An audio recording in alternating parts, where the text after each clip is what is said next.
Good afternoon, everybody, and welcome to week 2 of the wellness program. I'd like to start today's talk with a quote from Hippocrates, one of my favorite ancient Greeks who wrote wisely about health. He is best known for the Hippocratic Oath, the most famous line of which is "First do no harm." All medical students take that oath. He also demonstrated a lot of wisdom in his understanding of how to achieve health. And one of those wise things attributed to him is this quote, "That which is used develops, that which is not used wastes away." So we know that the path to health is relatively uncomplicated, has been known well as far back as the ancient Greeks and likely farther still, but for time immemorial, it has been a known path, but a path that's hard to stay on. And so we're here gathering as a community to try to help each other stay on the path to health. And today's topic is one that is uncomfortable to talk about, but that I, as your doctor, I hope have the special ability to address without offending people, because my reason to talk to you about your weight is solely about your health. So what I mean by that is I don't care about the body image and other baggage that comes with weight. What I care about is that if you are overweight, you are compromising your health.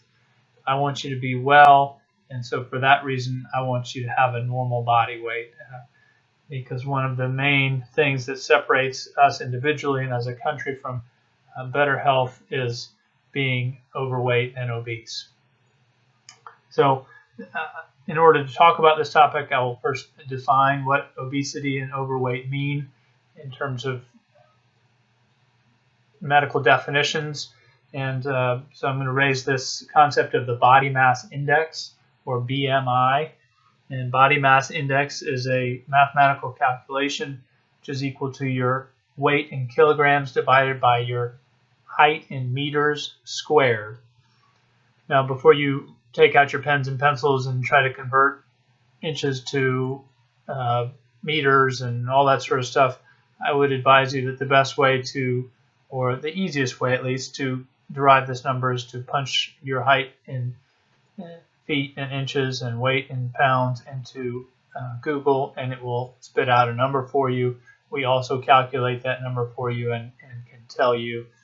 But a BMI of 30 or greater is obese, and a BMI between 25 and 30 is overweight.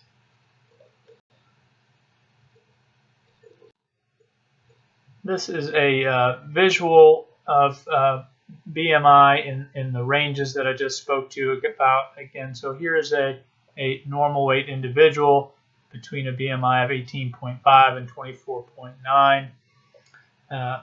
Overweight between 25 and 30, or 25 and 20.9.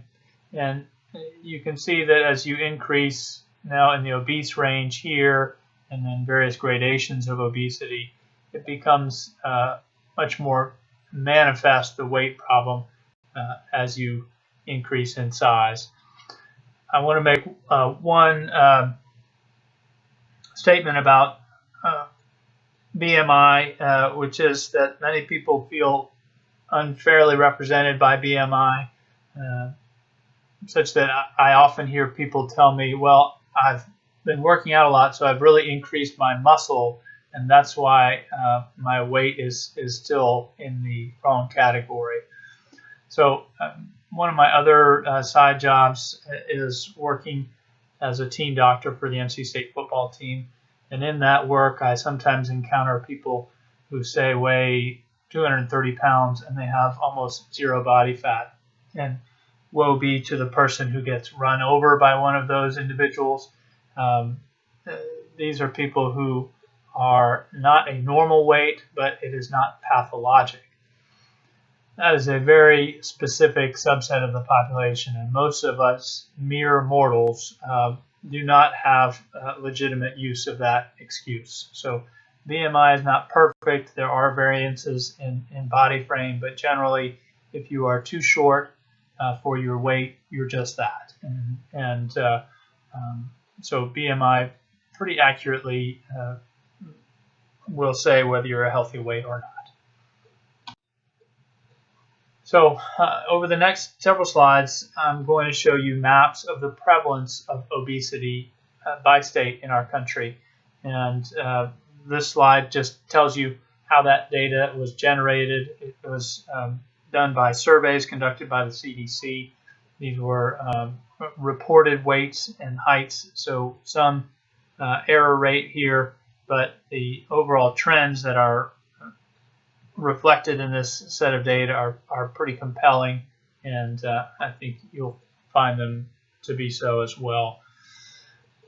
So we're going to go through these maps fairly quickly. I'll just pause at a few points during the flow through the maps.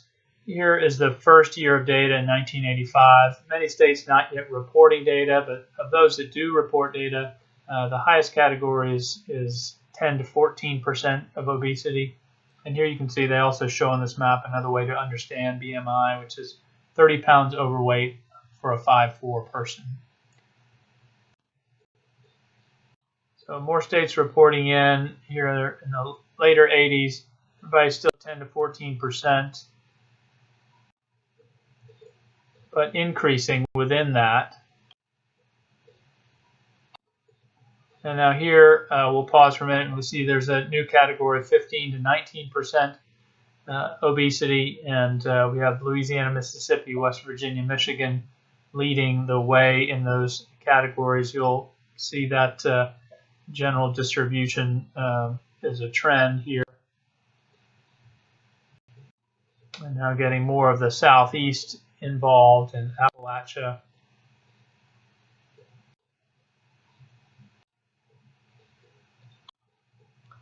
And we'll pause here again. We have a new category of greater than 20%. Mississippi, Kentucky, I believe that's Indiana, leading the way in this category. But overall, the country is getting a good bit darker.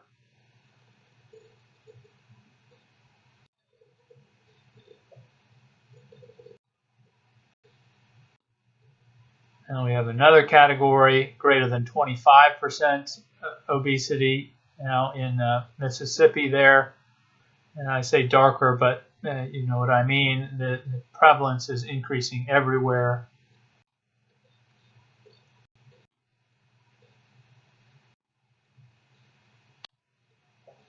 Now we have the category of greater than 30% obesity. Again, Louisiana, Mississippi, West Virginia.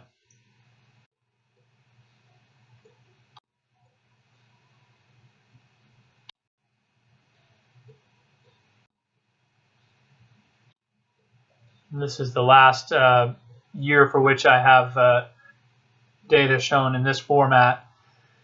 And so over those 30 years, you can see that there has been a dramatic increase in the prevalence of obesity, such that in the first years that these surveys were taken, there was no state with greater than 15% obesity. And now in 2010 and beyond, there is no state with less than 15% obesity. So we are an obese and overweight nation, and the degree to which we are is a relatively new phenomenon. I'm going to talk to you the rest of the time about how we suspect that may have come about, or speculate some reasons why that may have come about, and then speak some to the health consequences of that.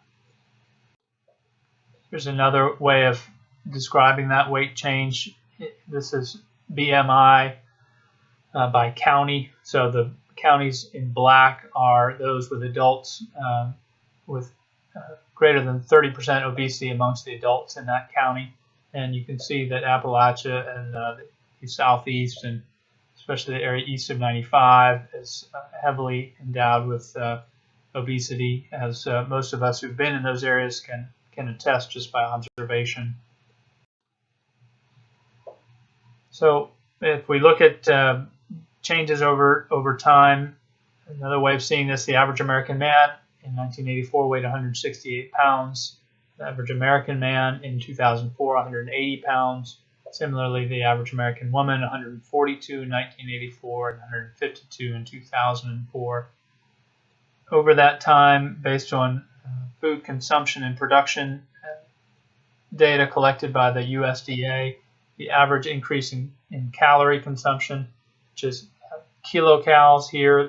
Kilocal is a normal calorie, so that increase was 268 calories in men and 143 calories excess in women. Interestingly, those calories were entirely non-meal calorie increase, so actually the mealtime calories decreased and calories consumed on the way, so grazing or snacking, accounted for all of the increase in calories. And although portion size, you'll hear from the dietitians, is a problem, it seems that the general prevalence and availability of calories on every corner is perhaps the thing that plagues us the most. And another way of seeing that is in the available calories to consume per person. So the food supply, 3,200 kilocalories per day per person in 1978, 3,900 kilocalories per person in 1999. If there are people producing the food, they want somebody to consume the food, right? And it's just a simple problem of business and business economics. The population is not growing at a rate that is rapid enough to satisfy growth expectations of shareholder-owned corporations. So if you are a food corporation, you need to find a way to increase not just number of consumers, but amount of consumption per person.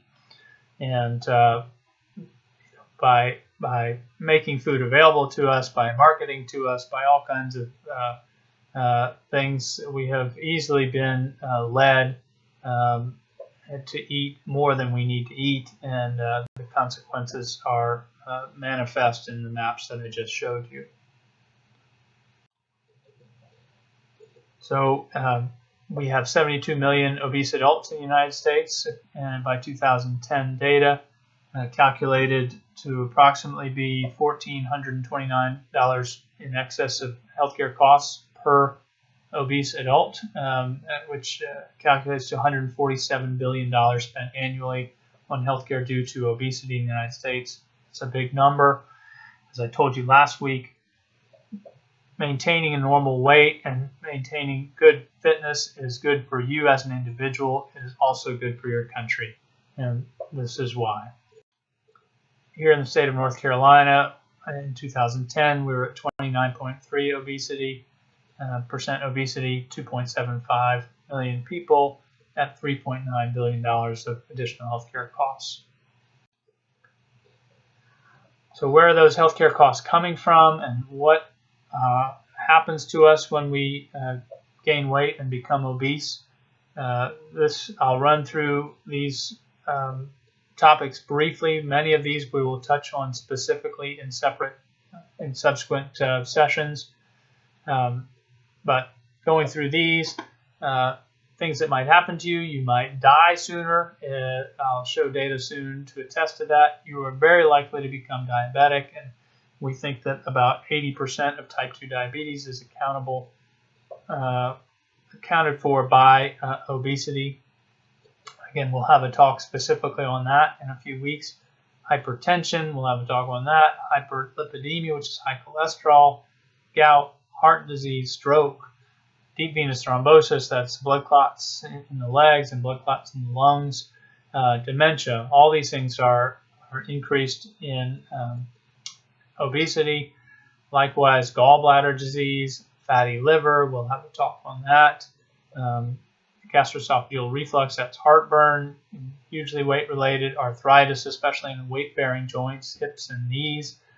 We'll have a talk on that. Sleep apnea, this is the tendency of your airway to collapse and make you stop breathing while you're sleeping. We'll have a talk on that.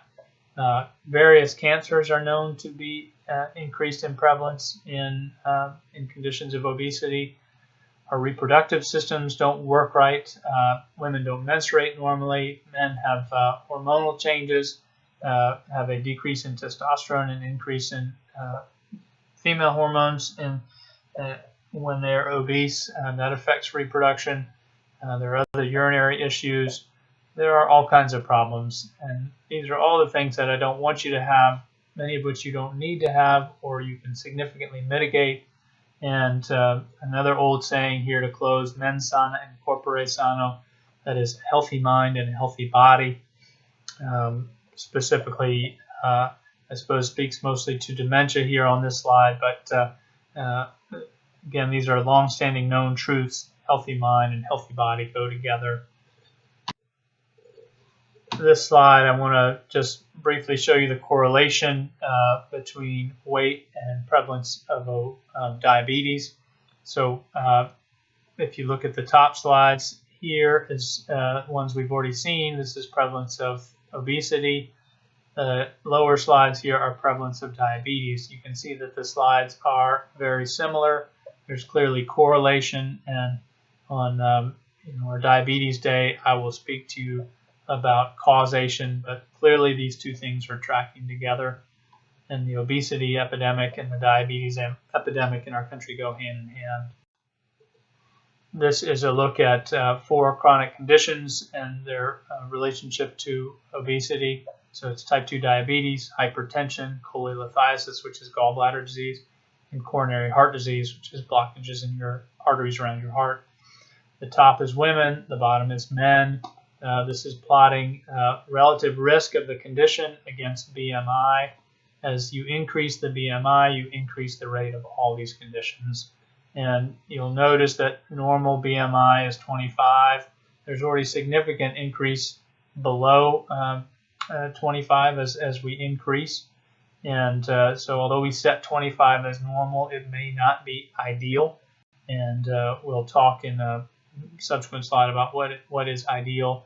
But what is clear here is that as you increase in weight, and definitely when you get into the overweight and approach the obese categories, your rates of all these conditions are increased. I said I'd speak to you about death. We know that obesity causes folks to live shorter lives. Some of the specific data we have attesting to that is from a couple of big population studies in this country. Framingham is a town south of Boston, Massachusetts, and we've been collecting data on people in Framingham for most of the 20th century.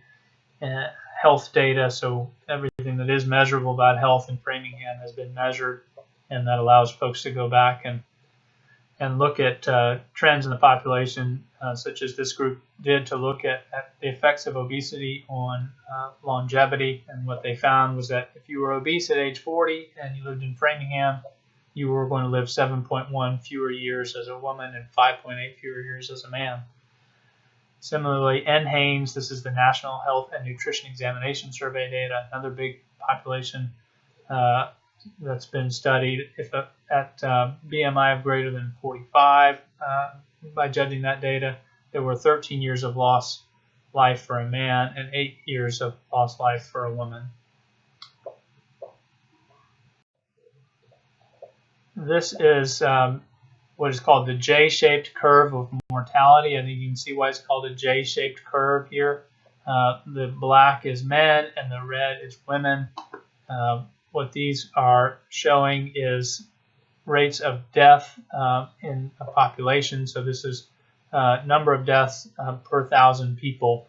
And over here on the this axis, you see this is 16 per 1,000, 32 per 1,000, 64 per 1,000, and so on. So in a defined population, how many people die per year, per 1,000? And the lowest incidence of death in both men and women is right here at a BMI of approximately 23. And you can see that as you increase in BMI, your mortality goes up correspondingly, and same if you decrease excessively in BMI. So over here are conditions like anorexia, conditions that cause wasting like cancer and HIV, but up in this direction are all sorts of chronic illnesses which which shorten life. So the takeaway from this is that the ideal for longevity is a BMI of about 23.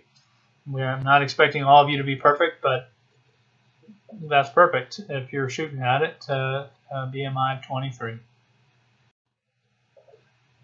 So in general, in my talks over the next few weeks, I hope to impart first a bit of a depressing message about what could happen, what is happening in our population in general. But I want to end on a positive. So if the negative is that we can cause ourselves ill health, the upside is that we can also cause ourselves to be healthy. And that is also demonstrated in studies just as the opposite is. And so one of the best studies that I have seen demonstrating the health benefits of fitness comes out of Norway. This was a study that was done a number of years ago and published in 1993. Studies of this sort are hard to conduct because they follow these people for 16 years, and folks move around, and it's hard to keep track of them, and so tracking a population like this is challenging. A population like Norway is a great place to study, where there's relatively less immigration and emigration, and where the population is less diverse, so that there's less variation that would be expected based on genetic variants. So homogeneous, relatively stable population, and they were able to study nearly 2,000 men over 16 years, and they divided these men by fitness quartile. So they took middle-aged and upper middle-aged men, 40 to 59 years, at entry into the study. They were not ill. They were excluded if they had any types of illness, or if they were smokers or other chronic conditions. And they observed what happened to these folks. And every year they had them come in and do an exercise stress test on a bicycle that measured their level of fitness. They were divided by least healthy quartile number 1 to most healthy quartile number 4, and then were tracked. And the main outcome that was tracked was death. So over that time period, there were 271 deaths, and here it is broken up by fitness quartile. And it's quite remarkable, the difference. There were 106 deaths in the least fit quartile. There were 61 breaking that down further, CV deaths means cardiovascular death, so that's strokes and heart attacks. 61 in the least fit quartile, only 11 in the most fit quartile.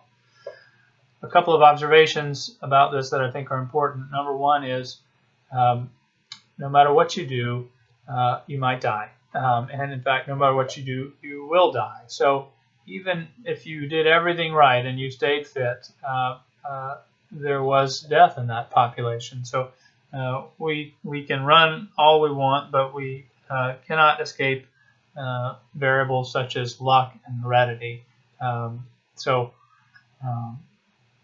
But that being said, if you were a betting man, you'd be much more likely to bet on the longevity of this group over this group, right? And while the measure of a worthy life is not solely its duration, certainly we can't accomplish the things we intend to accomplish in life if we're not here anymore. So I want you to live well. Most importantly, I'd like you ideally to live well and long, but most importantly, well. In any case, this study out of Norway gives compelling evidence that staying fit has measurable benefits and will increase the duration of your life. And though not studied in this particular study, I can attest to you as your physician that it will increase your quality of life. So let's go forth and pursue better health together. All right. We'll see you in the gym.